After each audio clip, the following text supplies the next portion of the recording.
Are you ready to get your sports banter on? Brian Hemminger, love child of Albert Einstein and Howard Cosell, with a body chiseled by Zeus himself. Brandon Sharples, a man who could beat Mike Tyson in a spelling bee. Together, they form the At Odds Podcast.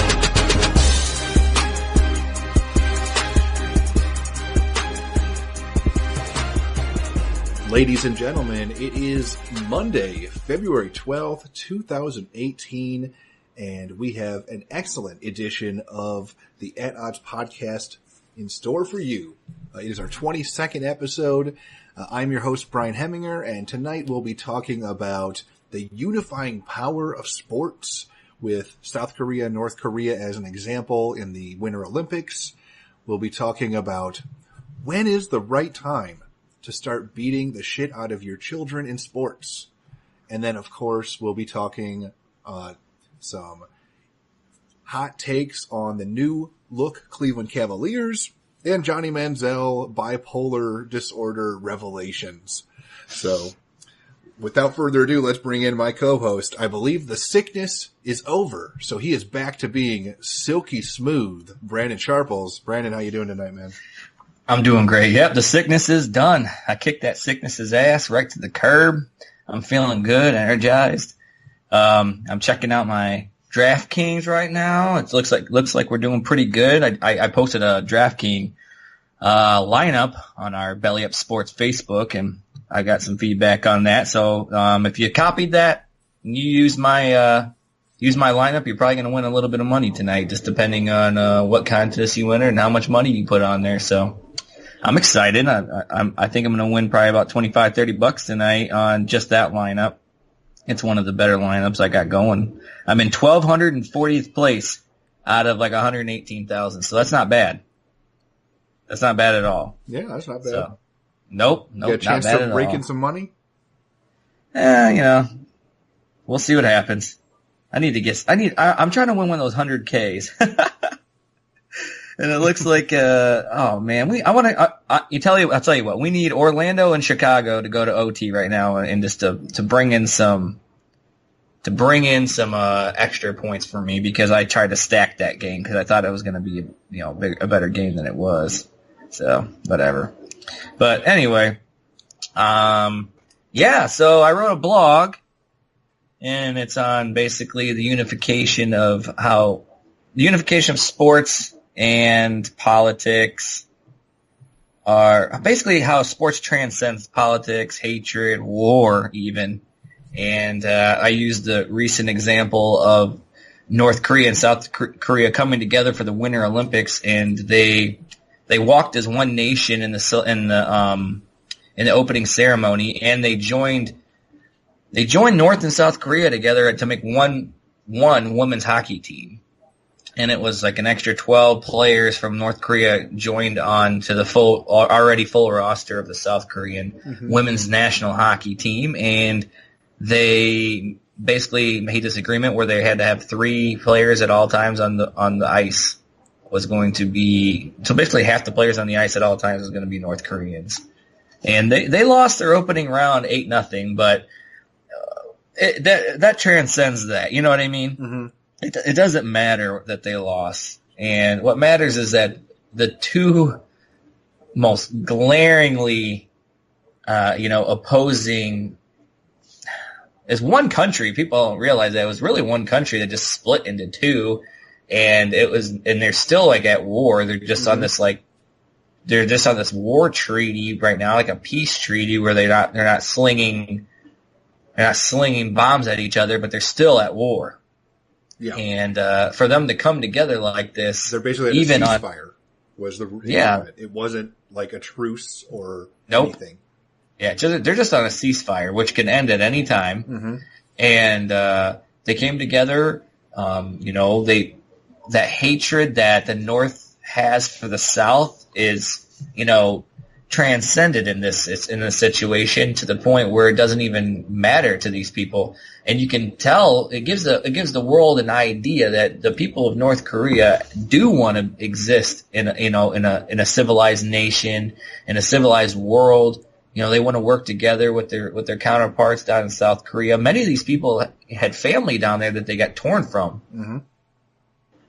And, this just shows the world. Like a lot of people just want to bomb North Korea to smithereens, and I get it because sometimes I've caught myself saying that because of the way Kim Jong-un talks and everything. But we got to remember that there's millions of people there that are innocent, that are treated like shit, and this just kind of shows the world that they have a hockey team, and they're trying to work with the South Koreans, and they want to, and I was watching this video of them doing like a cheer.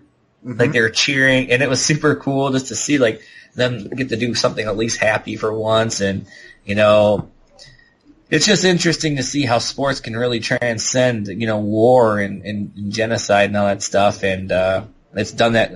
I like how you pointed out when I was showing you my blog how you mentioned that I should talk about how this is done in the ancient times when the original Olympics were done. They were constantly at war, and what they would do is they would send this peace treaties out, like a peace truce, out a month in advance to where basically they were just stopping all war activities for safe travels, around the Greek. It was a large landmass. Greece, the Greek owned a lot of land compared to what they do now. And so this, don't just think it was like the country Greece now. I mean, this shit expanded out. Athens and Sparta and all those guys. Yeah, all that stuff. And they created this truce for a whole month in advance, so they had safe travels. And then there was during the games basically you were safe and you were harbored from war because it was a religious festival. It was to honor the Greek gods, and that took precedent, and everybody agreed that took precedent over war and the discomfort between all these nations and stuff. And so sports really has always transcended that. It's always been a way to have different cultures come together. And I wrote in my blog how you have like the AAU basketball, something I love to talk about because you have people from different walks of life. You have, poor inner city kids, and then you have like a lot of the wealthy kids that, get the best training year round. And then you got, the middle class kids, and it's just every class of kid plays AAU basketball, and they all come together and they learn from each other. And, what better way to learn from, an inner city kid when you're a rich child, privileged child, what better way to learn from them than play side by side with them, Mm-hmm. And that goes, that's just, AAU basketball is like the big example I can use, but it's all over it's all over. All the sports. Think about this, when China had its kind of cultural revolution and like went to communism and basically shut its doors. Do you know what opened the doors back up? What was that? We sent over a delegation to play ping pong against them. Yeah. And they let us in. You know about it from watching Forrest Gump. He was on the ping pong team. But they went over and they played the Chinese in ping pong. That was like what got us to talk to China again. The unifying power of sports. And then another thing that I like to think of, just because especially with it being my background, is mixed martial arts. I mean, there are fighters from all over the planet that compete in the UFC. I mean, there's Chinese fighters, there's Brazilian fighters, there's Australian fighters, Canadian fighters, Swedish fighters, fighters from the UK, Ireland, and the biggest stars in the world. It doesn't matter what country you're from. It's about how good you are. So, my favorite fighters have been from South Korea, the Korean Zombie, Conor McGregor from Ireland, Anderson Silva from Brazil, Stefan Struve from the Netherlands. I mean, it just doesn't matter. Like, if they're entertaining and they put on a good show, then that's who I cheer for. The guys that have the most exciting fights. So, like, it's a unifying thing there. Yeah, and like same with I mentioned in my blog as well that I've been fortunate enough to know and be friends with some of the best wrestlers in this country, and I've been friends with multiple world team members. And one of my best friends is Wes Bergman, and his brother JD was on the world team, and Wes's roommate was Reese Humphrey, was on the world team, and I became good friends with Reese, and I grew up with JD. And I met multiple world team members just through those guys. I've been to the Olympic Training Center and conversed with some of these guys. And one of the common themes with these guys is that they love meeting people from different cultures. They love the interactions they have with the Russians and the Iranians and people in Budapest and, anybody from Belarus. And I remember when JD started traveling and going up to overseas, he first started going to Japan and Belarus and all those countries over there, broken up, USSR, and, so the things that he always talked about is how awesome it was to go to these different countries and experience the different food and the culture and the people, and how, that he's become friends with this Russian, and Reese would say the same thing, that he just became friends with the people from like Italy and just like stuff like that. And it just really was a major experience for them, and it gave them an opportunity to really see what these other countries were about, and what we don't see outside, because what we experience is like food dishes and stuff like that. You know what I mean? We don't get to experience these people. We don't get to experience what they're about, what their families are about, and how we went to during the whole travel ban situation. We were supposed to go to the World Cup in Iran for wrestling, the men's freestyle wrestling team, and we got banned from going there for a very brief period of time because of this travel ban. And Iran wouldn't let us in, and finally that was overturned, and Iran let us in. And Jordan Burroughs did a interview on. Jordan Burroughs is one of our Olympic and world champions for our freestyle men's team, and he's just an amazing athlete, and he's become friends with a couple of the guys from Iran, and specifically one of them, and he said that that he talks to them on Instagram, and they check in on each other, and ask how training's going, and he's developed relationships with these people, and he's talking about how he likens the Iran likens to wrestling like we do to NFL, NBA, and hockey, whatever, all the major sports in this country. That's how they view freestyle and Greco wrestling over in Iran. It's like their national sport. That's part of their culture. Their culture identifies with those sports the way that our culture identifies with the NFL. And he's talking about how he's got to experience that, because here in the United States, a lot of these guys are some of the best athletes in the entire world, and people don't even know who they are. And he says he goes over there, and he says people know me more over in Iran because of my Olympic and World Championships, and the fact that he's never lost to an Iranian wrestler. Well, at the time of this. At the time of this, he didn't. But anyway, he got to speak on their culture and how it's just amazing to really see how they view their sport over there. And they really come together over there with wrestling. And that's just an example of how sports kind of unifies a war-torn country. Mm-hmm. Iran's Iran is considered the number one country in the world for harboring terrorism. You know what I mean? And so a lot of people get this really piss-poor view of the Iranians, but it's through Jordan Burroughs' eyes and what he's saying and his words, I got to realize that not everybody in Iran is like that. So, like for Iran, wrestling is their soccer. I mean, yeah. Or like in the United States, wrestling is their football. I mean, it is everything to them. Yeah, so exactly. The guys we may not treat I know who Jordan Burroughs is, and I respect the shit out of him, but he doesn't get even a glimmer of the respect he gets in America as he would if he was from Iran and he was having that same amount of success. He'd be a fucking rock star over there. Yeah, like Iran and Russia. Like Russia's the same way. They treat wrestling the same way, and there's guys over there that have won multiple world and Olympic medals, and they're basically set for life. Mm-hmm. They're set for life over there. Russia takes care of them. They pay for everything. They get Karelin. Karelin. I mean, that guy is probably the scariest wrestler of all time. He's like a Russian diplomat now. Yeah, he's part of their political process now. Exactly. And everything. And that's all it takes. And same with look at Manny Pacquiao in the Philippines. Yeah. He won a seat in Congress, and due to his popularity in sports, trying to make a difference. And if you're good at sports, it really can transcend to anything. People will love you, mm-hmm. and you can become a world icon just from being good at sports. it's just incredible what sports can do for our culture. Mm-hmm. It really truly is. Like, and just think about what's happening with basketball. I mean, it used to just be guys from America because we basically kind of invented the sport, but now it's becoming an international thing. I mean, we're getting players from all over the world now.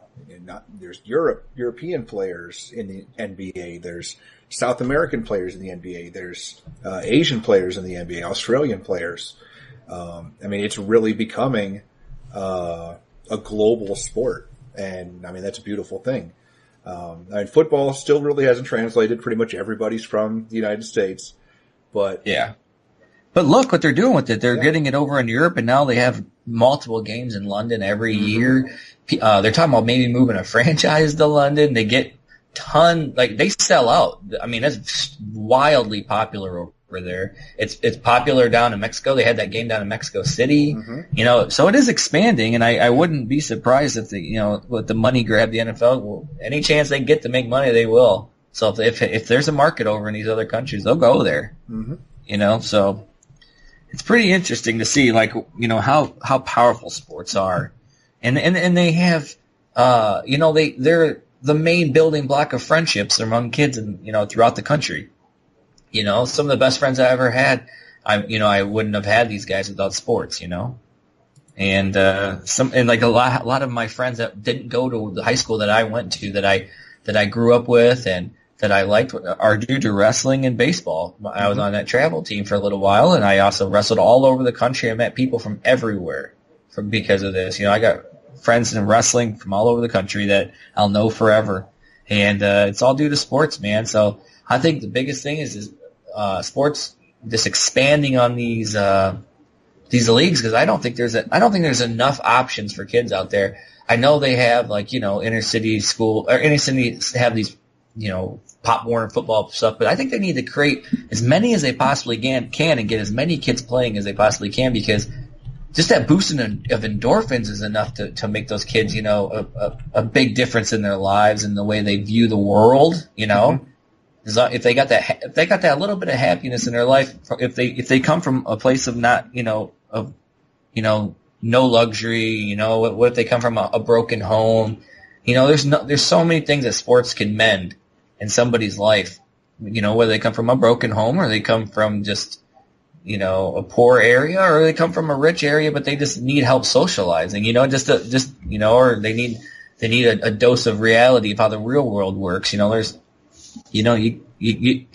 endless possibilities with sports from a young age to our age. So you got these beer leagues with the freaking softball. I play softball still, And I was playing flag football up until, I was 28, 27, 29 years old. And this is awesome. I had the best times of my life doing that, I played softball a year and a half ago. It was a good time. Yeah, that's awesome, man. I got invited to do that on your team, actually. I lived all the way in Perrysburg. It's just too far for me to get out to Port Clinton, but yeah. So I love sports, man. I love the idea of sports. I love what it can do for somebody's life. And I just think that more kids should be involved in sports. Even kids that, think they're nerdy, nerdy, you can learn things. Nerd, yeah, you can learn things. And it's awesome. It's awesome to make that transition from, not thinking you're athletic, because once you're a little kid, it doesn't even matter how athletic you are. Because I remember telling you before, I was terrible at baseball when I first started. I got really good as I got older. And these kids, and anybody can be good if you put them out effort and try hard, So I just thought that was something that was interesting to write about. I really enjoyed writing that blog. It was a good one. It really was. Yeah. So I boosted that blog on Facebook, where you can boost posts. Mm-hmm. Remember we were doing that? Did it get some love? Yeah, I get a lot of reaches with my blogs. With that Patriots blog, I got a big reach, but that's because it was close to the Super Bowl, and people hate the Patriots or love the Patriots. It's kind of more of a polarizing topic, which this should be a polarizing topic to people, but you know how people are. So they really got to want to read this particular kind of blog, Mm-hmm. So, but I am getting reads. I'm definitely getting dozens of reads off of this boost so far, so that's great. Good. Yeah. Now, let's transition from a topic that is, inspirational to beating the shit out of kids. So this was your idea, but I actually have some very interesting input on this, but we'll let you explain. Basically, I just wanted to talk about, hold on one second. Right, go ahead. You talk. All right. Well, Brandon came up with the idea of, when is it the right time to stop letting your kids win at sports and to start taking it serious with them and teaching them humility a little bit as a parent, because obviously you can beat the shit out of them at just about anything when they're young. So when is it time to start teaching them wins and losses and going at them full strength? So are you back, Brandon? But yeah, I definitely wanted to get Brandon's. I'm back now. Okay. I wanted to get Brandon's take on this first, and then I'm going to toss in my 2 cents because I actually have some very interesting takes on this. But we want to get Brandon's side first. Yeah, I just had to do a little bit of parenting right there. My kids, we do this from home, guys, and my kids, I have them tonight, and they just came out when they weren't supposed to, and I had to give them a little tough love about how they know better to come out when Daddy's doing his show. So I didn't let them win that time. There you go. But no, how do I explain this? It's good to let your kids win when they're really young, just to kind of give them that boost. And the reason that I think it's good to let them win is it's not just to create a lot of people think you're going to create some false hope for them or some false reality. It's not creating false reality. It's just kids lose interest so fast, right? And if you kick their ass from day one, they're going to lose interest in doing these things, and they're not going to want to do it. Mm-hmm. So in order to get my son to want to wrestle, I'm going to let him take me down. You know what I mean? I'm going to let him, he's a little 40-pound fucking hellion, but I got to let him take me down sometimes, and just to show him that, it's not all getting your ass kicked. And so before I ever let him wrestle in his first tournament, I let him, take me down, I let him turn me on my back, I let him do all that stuff. The same with when we play catch in the backyard, I'll toss him, floaters so he can crank the ball, and I'm not trying to whip strikes right down the center, throw 70 miles an hour at a 5-year-old, so I just I give him some floater, let him crank the ball, let him get excited, have that endorphins rolling, you know what I mean? But I think once you get them interested, and once you basically got them hook, line, and sinker, I think it's okay to, start showing them the true colors of the world, you know what I mean? So I say from an early age you can start fucking whooping their ass. Say it's a home game. Dude, I will wreck them in board games. Mm-hmm. You know what I mean? Every once in a while I'll let my son get a little bit of advantage. If we're playing Foursquare, I play Foursquare with my son a lot. I don't want him to completely feel like a retard all the time, so I let him win every once in a while. I let him get him 4 in a row, and the pure joy on his face is enough for me to say, yeah, that was warranted. He deserved to win because, he needs something good in his life, from time to time. He doesn't need to get beat up all the time. Mm-hmm. So yeah, I'll let him win at Foursquare and stuff like that. But I win more than I don't, just to kind of get his mind developing on different, he doesn't need to just put 4 in a row all the time to win. I want to develop his mind. I want to push him to the point where he's starting to have to think. He actually has to think about how to beat me on Foursquare. Mm-hmm. And, same with baseball, I don't want to float balls at him all the time. If he's going to catch, I'm going to throw a little bit harder. I'm not whipping, 80-mile-an-hour fastballs at my 5-year-old. But I'll bring the heat to him a little bit every once in a while just to get him to look, this is how the ball's going to be thrown to you. Or this is how a line drive from a bat, even when it comes from an 8-year-old, is still going to come hard at you. Stuff like that. So, I'm all for tough love when it comes to sports and teaching kids that way. Okay. So obviously I don't have any kids, so I can't impart knowledge in that direction. But I had a dad that taught me a shit ton of stuff about sports growing up. And I want to share some of those stories because they're fucking hilarious. Let's hear it. My dad never let me win anything.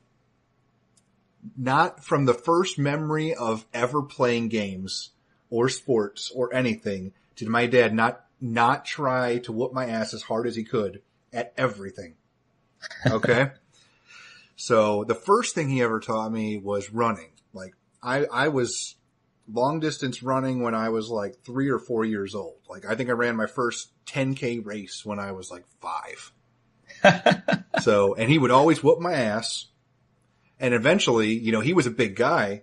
I got faster than him. So I just started beating him, and he didn't care. He was super proud of me for beating him.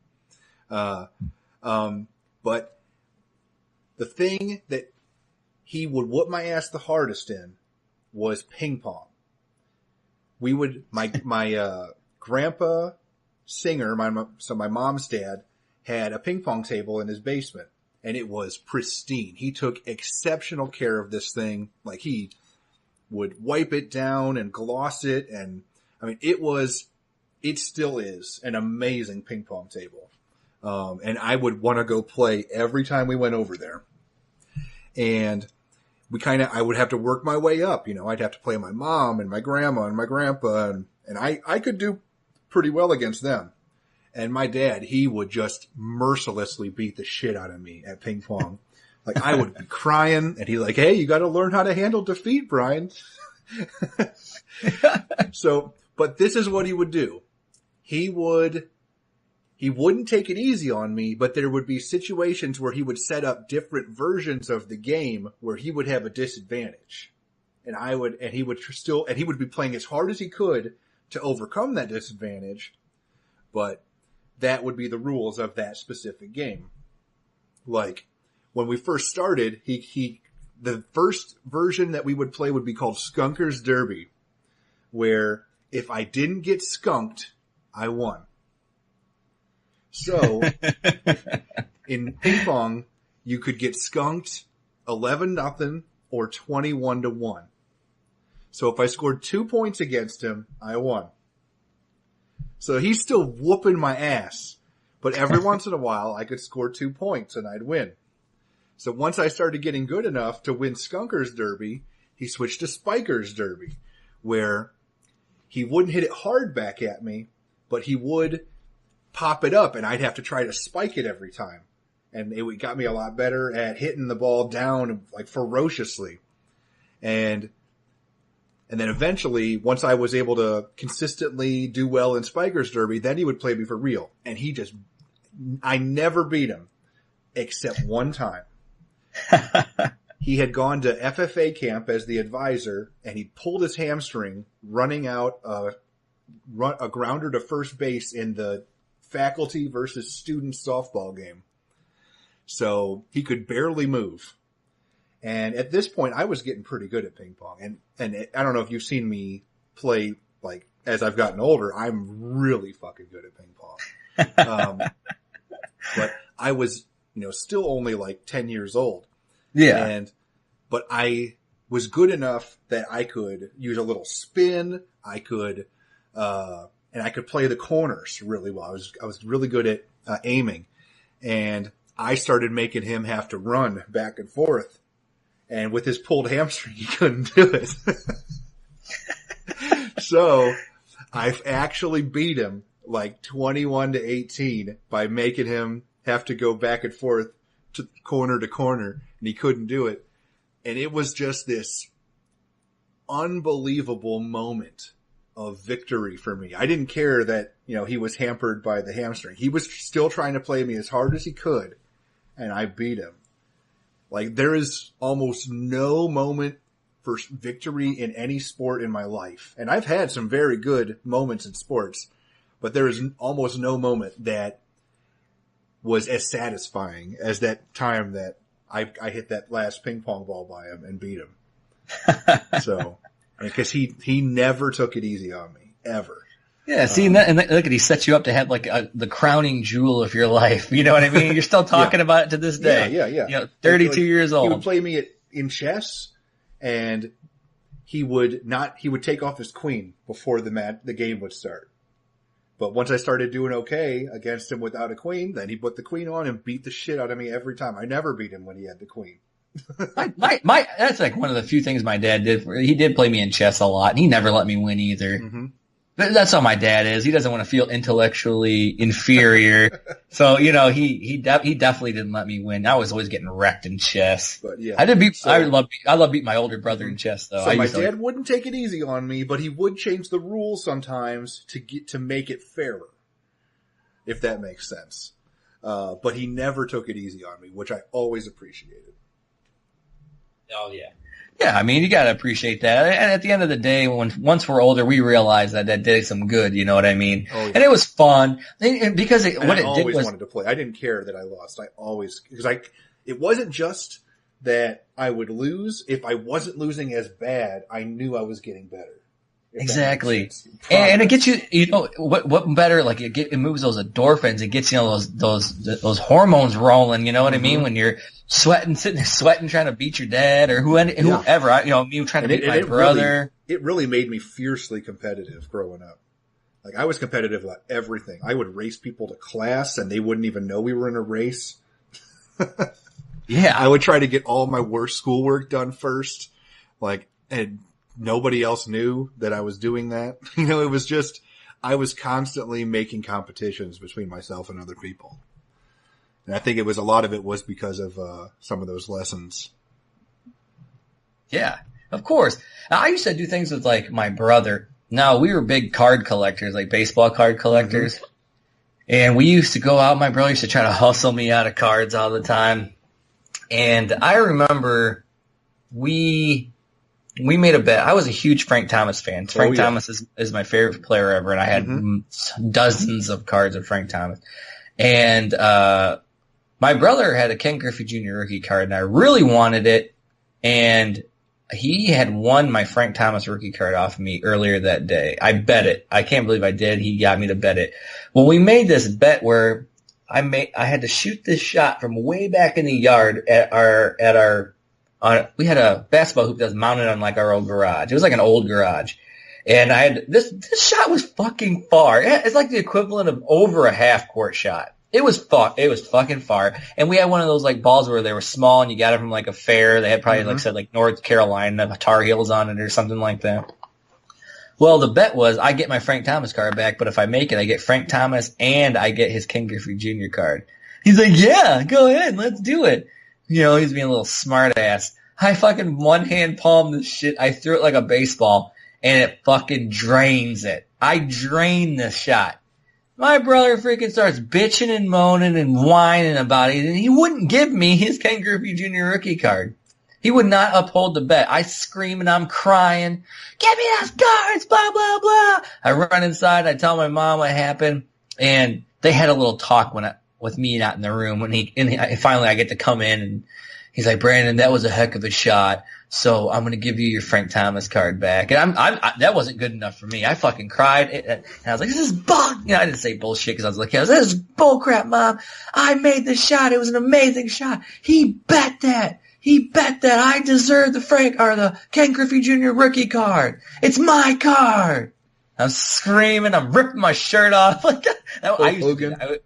I used to like rip my shirt off like all the time. I just rip it over my head, whip it, and I just throw my fucking body around flailing like I'm having a seizure. I was one of those kids. Just total nightmare when I lost. But I won this one and I deserved it. To this day, my brother never gave me that fucking card. He never gave it against him. Yeah, I do. I won the damn thing fair and square. I popped that that was a long, I wish the people could just visualize what I'm visualizing. It took every ounce of my strength to launch this ball. I threw it as far as I possibly could, and it just freaking netted it. I swooshed the shot. It didn't bank and nothing. It just went boom right in there. I remember throwing my arms up. I'm running around the yard, and he just straight up told me he wasn't giving me what I fucking just won. He wasn't even going to give me my Frank Thomas card back at first. My mom hadn't even talked him into doing that. That's how shady this little asshole was. It was ridiculous. So yeah, we used to do all kinds of stuff like that. We do play like horse for like, I don't know if you remember Hideki Irabu. Oh yeah. He was like gonna be the next big star coming out of Japan. Like he was everybody thought he was gonna be, a new Pedro. He was gonna be that good. And I remember we were betting, like my brother had his rookie card and he shaded me out of that deal. And like he had a Jose Cruz Jr. Jose Cruz Jr. was like a huge prospect coming up, and he had Jose Cruz Jr.'s rookie card, and all this shit. Andrew Jones rookie card. I remember all these cards we used to bet for, and he always used to fuck me over. Come to think about it, it was funny. It's funny to think about all the crap we used to pull on each other. But yeah, and, dude, we used to do all kinds of cool stuff. But sports was awesome. Mm-hmm. We had this like open area up, like a loft area upstairs in our house, and we were playing. We would play hockey like on roller skates. It was huge when we watched Mighty Ducks. Mighty Ducks is like a life changer for me. We got freaking rollerblades. We got ice, street hockey pucks and stuff like that. And I remember my brother had people over for his birthday, and they were playing hockey up there, and they fucking launched a puck right into his face. My brother had to get stitches in his eye. That was awesome. But yeah, that's just like shit kids did. I can't tell you how many times I got injured playing sports, like in backyard football or backyard roller hockey and shit like that. It was awesome. I'll never forget that kind of stuff, man. Mm-hmm. And I read this meme the other day where it said, at some point you and your friends went outside to play for the very last time together and you didn't even know it. Oh. Isn't that crazy? That's fucking sad, man. Right? Think about that. One time we just stopped going outside and playing together. Mm-hmm. It's just interesting. But I think sports are just an amazing, important part of kids' life. And it's an important part of development, just, not only just to be a good sports player, but just as a human being in general. I think sports are extremely important. And people like to downplay sports, It's just sports. People that take football so seriously. Yeah. Maybe on those levels, like grown men yelling at the TV and throwing beers and shit, maybe that's a little overboard. But don't downplay sports as a whole. It isn't a very important part of the world, and part of mending relationships between countries and mending relationships with people and building relationships. Yeah, sports are important. So don't downplay sports, people. There you have it. So, yeah. All right. Let's move on. We got two more topics to talk about tonight. Do you want to talk about New Look Cavs or the Johnny Shit Show? Let's just talk New Look Cavs. Look, the Cavaliers, they looked really good in their first game with everybody that they just acquired, Jordan Clarkson, Rodney Hood, and Larry Nance Jr., and who else did they get? They got somebody else? Yeah, they got George Hill. George Hill, Larry Nance. Yeah, they have four guys. Yep, I just named them. Okay. And they looked pretty good. They look really good. And there's this straight up knee jerk reaction, of course, in the media. Now all of a sudden the Cavs are the major favorites in the East again. LeBron's more dangerous than ever. They just closed the gap on the Warriors and all this other shit. And I'm just like, look, I'm not going to be too cynical and tell you that they still suck and blah blah blah. No, I don't know, but it's one game, guys. Give it a little bit of time. Let's figure this out. Let's make sure they are who they are. Maybe tomorrow they go out and get blown out by 20 again, and then what are these people going to say? Mm-hmm. What else are they going to say? They did get younger, they got more energetic, but I still think there's 4 or 5 teams in the West that could still wreck them, and I still think that they're far behind. They're way behind the Warriors still. I don't think they don't match up well at all, but I still think that the Warriors, Rockets, Spurs, even the Thunder and the Timberwolves, they're all good enough to beat Cleveland right now. And I don't think that people should have this knee jerk reaction to this kind of shit. And this is just typical sports commentary. This is typical sports media with this kind of knee jerk reactions. But I'm not sold on this team. I still think Rodney Hood and Jordan Clarkson are good pieces off the bench, but I don't think they're going to take you to a finals and win it for you. I don't think so. I just don't. I don't care if you have LeBron or not. I just don't think that they have the starting pieces to really compete with people like the Warriors or the Rockets or even the Spurs right now. So that's my take on that. What do you think? I think they're more exciting. I think they're going to hit more 3-pointers. Nance is going to be throwing shit down on the inside. I mean, that guy is fun to watch, but I don't want to jump to conclusions yet. I mean, ESPN in their NBA rankings jumped the Cavs up from 11th to number 6 already in the NBA. Like, jumped them up 5 spots after one game. But, we'll see. I do think that they have a good chance of winning the East now. I mean, it's not like the Celtics and Timberwolves and Raptors were running away with it. I think Celtics are 40-18, Raptors are 39-16. Cavs right now, after all that suckage that they just traded away, are at you're 6 back. 33-22. So I think the Cavs really could catch up to the Raptors if obviously they can keep this up. But we'll see. The problem is that Cavs are just so bad on the road. Mm-hmm. They're a really piss poor road team, and let's see how this team looks like. Well, they beat the Celtics on the road. Granted, one game. I get it, but it Celtics, it wasn't even close, which was pretty impressive. I mean, blew them out, and you got to remember the Celtics' offense is not very good. They're more defensive focused. They're a defensive team. I mean, of the teams making the playoffs, they also did this without Kevin Love. Let's put it this way. They're the second worst team in the East on a points per game basis. Mm-hmm. So the Celtics are just a defensive team. And once they fall behind, if they need to play catch up, it's hard for them to do so. And I think that's what happened here with the Cavs. But I mean, and the Celtics are doing all this without Gordon Hayward. Yeah. They lost him first game. So even next year, they're going to be really good. I still think LeBron leaves after this year. Probably. I think, this is their last chance. I guess the whole point to this segment, it's not going to be anything long for the listeners. It's just more along the lines of just don't be doing these knee-jerk reactions. Just let this shit play out at least, until the playoffs come and then make your assessment. I still don't buy into this team. I still think they're in turmoil. Basically, they kicked half the team, to the curb because they need to get rid of this turmoil, and maybe doing so is going to turn everything around. You know what I mean? It's going to turn everybody's opinion of LeBron around. But I know that there's a lot of rumblings in the league that he's not fun to play with.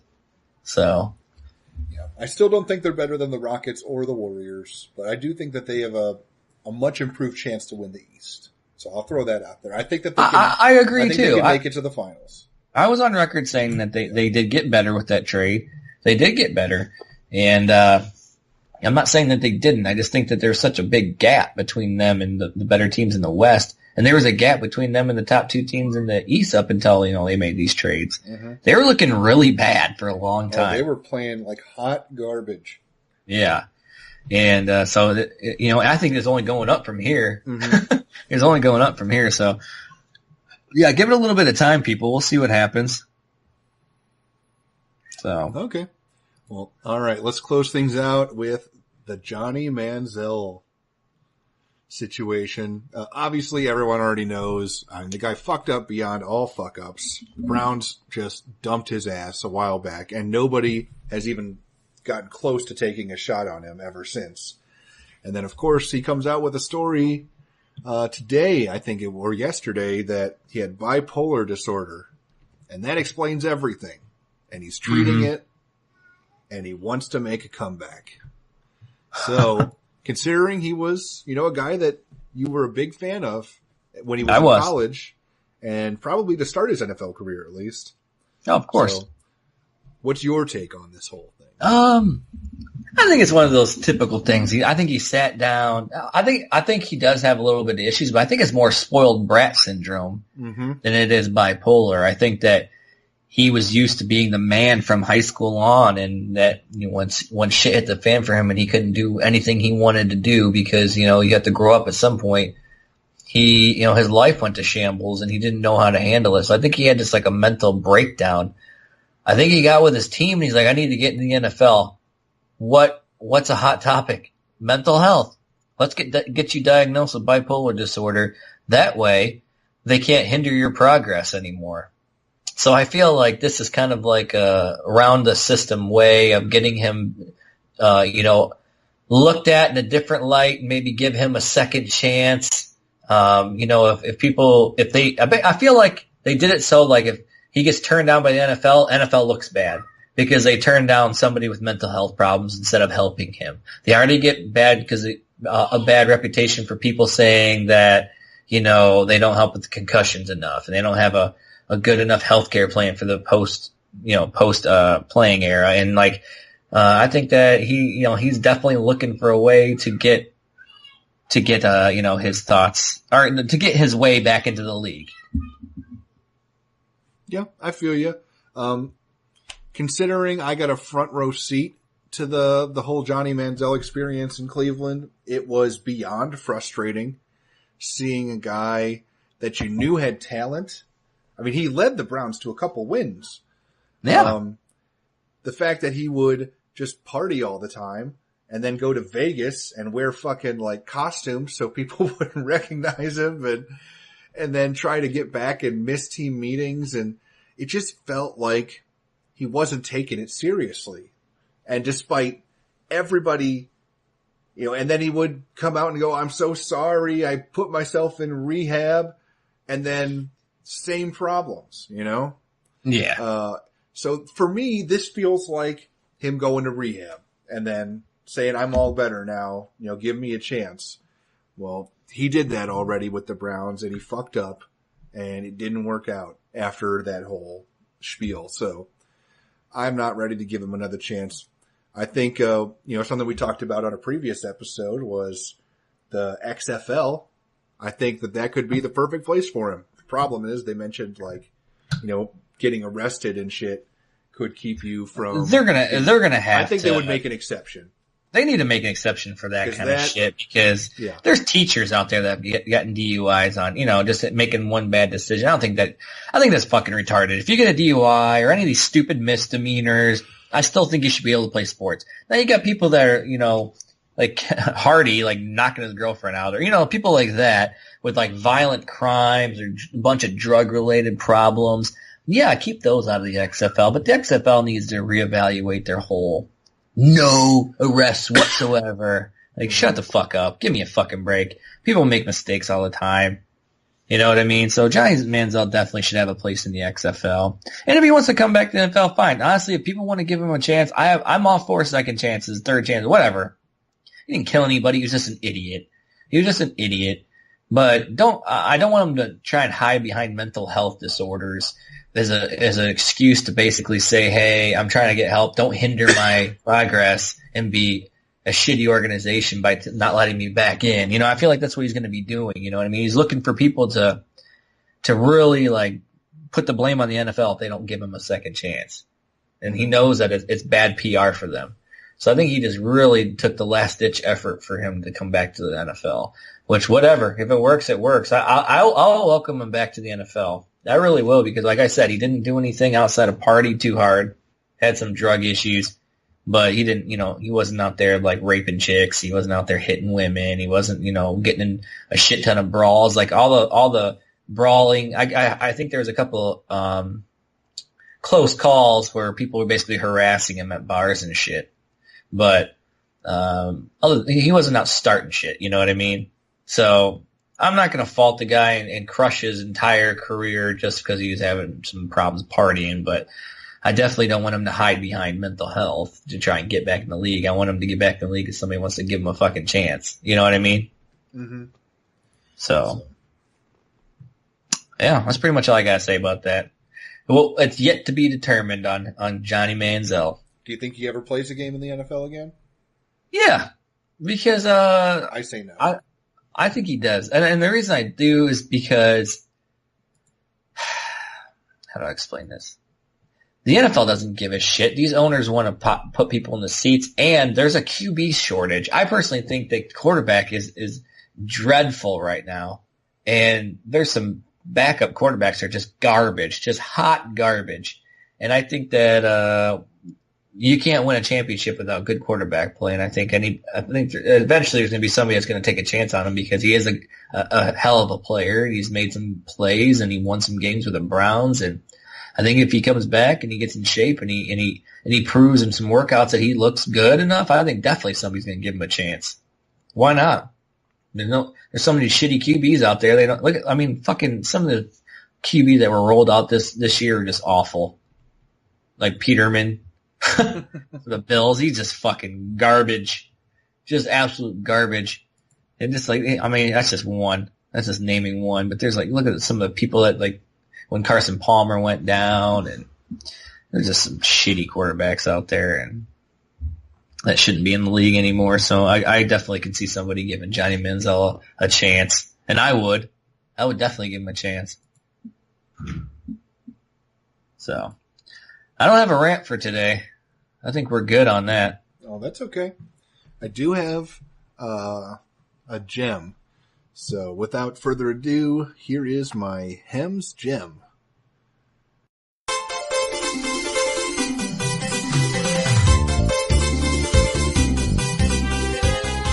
Wow, winning.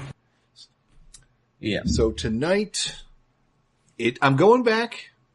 I know I said that I wasn't going to be doing Netflix, but I started watching the show, and it's fucking amazing. I haven't finished it yet, but I've binge watched 4 episodes over the weekend, and it's very good. And I'm going to finish it. There's only 10 episodes total. It's called Altered Carbon. Have you heard anything about this one, Sharples? I mean, I saw it as like an option for me to watch. Yeah. Is it pretty good? It's insane. Oh, I love it. Basically, it takes place like 300 years in the future.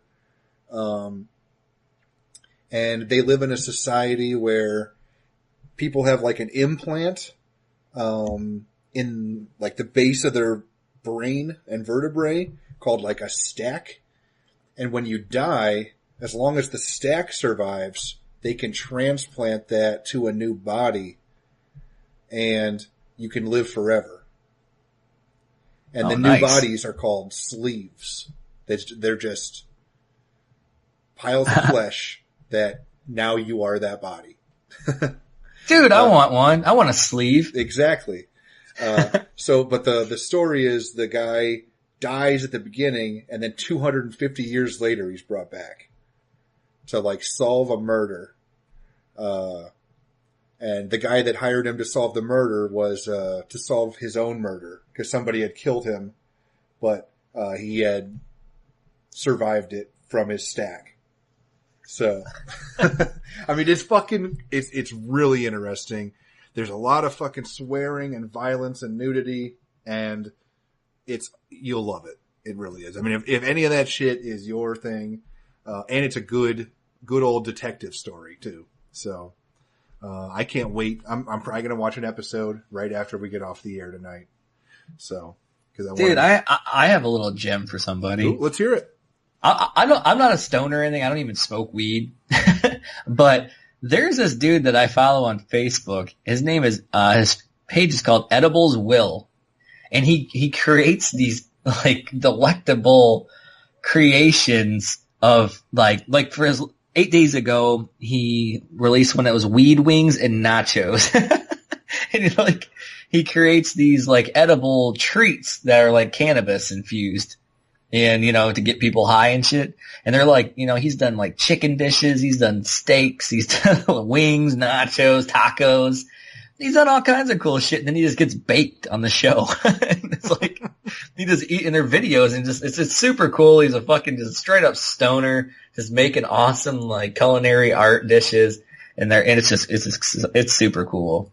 It's super funny. And I think anybody that, anybody out there that's a big stoner, or maybe they just want to see something funny, because that's what I wanted to do. I just wanted to watch something funny.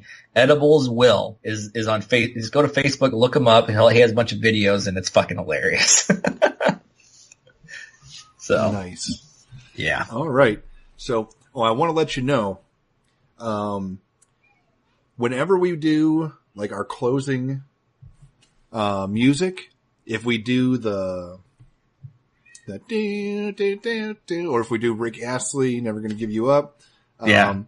Every time we post those, it always says that it includes copyrighted content whenever I post it like to YouTube and SoundCloud. Yeah. But guess what does not count as copyrighted content apparently? The Mega Man? Mega Man.